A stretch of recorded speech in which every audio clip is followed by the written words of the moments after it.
कि अगर भारत का विकास करना है तो यहाँ के लघु और मध्यम उद्योगों का विकास करना बहुत ज़रूरी है, क्योंकि यही उद्योग आम लोगों से जुड़े हुए होते हैं और यहाँ से बनी हुई जो चीज़ें होती हैं, जो सामान होते हैं, वो सस्ते दाम पर पूरे देश के अलग अलग भागों में पहुंचते हैं, जहां पर आम लोग उसे किफ़ायती दाम में खरीद सकते हैं और उसका इस्तेमाल कर सकते हैं। उन्हीं लघु और कुटीर उद्योगों, मध्यम उद्योगों का हाल जानने के लिए हम बिहार के अलग अलग इलाकों में घूम रहे हैं।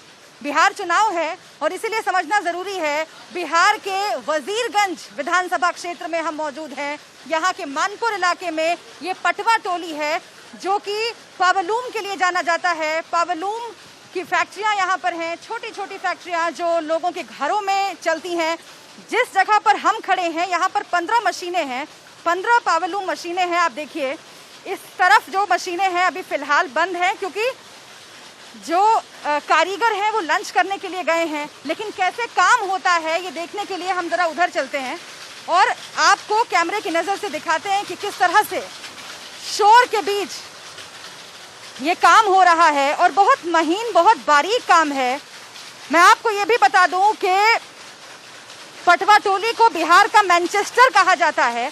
बिहार का मैनचेस्टर इसलिए क्योंकि यहाँ पर जो कपड़े बनते हैं वो पूरे देश में अलग अलग इलाकों में, यहाँ पर पूछने पर पता चला कि असम से लेकर सिलीगुड़ी तक ये कपड़े जो हैं जाते हैं और यहाँ तक कि इनकी सप्लाई बांग्लादेश तक होती है। आप देखिए ये कारीगर कितनी बारीकी से, कितना मगन होकर ये काम कर रहे हैं और इसी उद्योग की स्थिति जानने के लिए आज इंडिया न्यूज़ यहाँ पर पहुँचा है, क्योंकि देखना ज़रूरी है, समझना ज़रूरी है कि इतने सालों में पटवा टोली को आखिर क्या मिला, पटवा टोली के इस पावरलूम उद्योग को आखिर क्या मिला। क्योंकि बिहार का मैनचेस्टर है, लेकिन अभी तक पावरलूम पार्क का सपना यहाँ के लोगों का अधूरा है। ये यहाँ के लोग बता रहे हैं, कारीगर बता रहे हैं कि कुछ काम ज़रूर हुआ है, लेकिन बहुत कुछ किया जाना अभी बाकी। हम सीधे उन्हीं से बात करते हैं जिस फैक्ट्री में हम खड़े हैं। सबसे पहले इस फैक्ट्री के मालिक से हम बात करते हैं, फिर और भी लोग हैं, उनसे भी उनका ओपिनियन, उनकी राय जानेंगे। आपका क्या नाम है? मेरा नाम तेज नारायण प्रसाद उर्फ श्रीलाल। यहाँ पर कितनी मशीनें हैं और कितने मजदूर करीब काम करते होंगे? यानी मानपुर में नहीं, आपके यहाँ? हमारे के यहाँ भी इधर 15 मशीन है और 10 मशीन ऊपर है, बस 25 मशीन है। अच्छा, पिछले कुछ सालों में क्या कुछ बदलाव हुआ है? आप कितने साल से इस काम में लगे हुए हैं?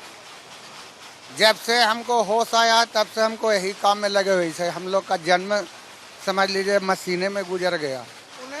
तो कुछ काम हुआ है यहाँ पर कुछ नीतीश बाबू के कार्यकाल में? क्योंकि आप बता रहे थे अभी थोड़ी देर पहले जब आपसे बात हो रही थी कि बिजली की कुछ सब्सिडी उन्होंने दी है जिससे आप लोगों की स्थिति। हाँ, नीतीश कुमार जी दुर्गा स्थान आए थे और वो हम लोग बुनकरों को 1.5 रुपया यूनिट दिए, उसके बाद फिर 3 रुपया यूनिट दिए, तो उससे हम लोग खड़ा हो गए और रोजगार तो अच्छा खासा चल ही रहा है, कोई तरह का दिक्कत तो है। ठीक चल रहा है, एकदम बहुत बढ़िया चल रहा है। एक बार जरा मैं दिखाती हूँ आपको कि लॉकडाउन में ये पूरी जो फैक्ट्री है वो बंद रही थी, उसकी वजह से आप अगर ऊपर देखें तो जाले लगे हुए हैं।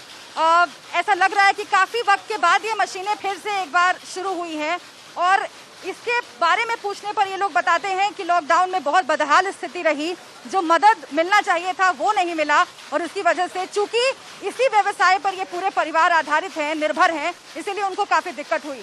और शुभ्रा की रिपोर्ट हमने देखी, छोटे हों चाहे बड़े हों, हर तरह के व्यवसायी पर असर जरूर पड़ा कोरोना काल का, लेकिन जैसे तैसे घर का गुजारा कर रहे हैं। सरकार से उम्मीदें काफ़ी हैं। इसी बीच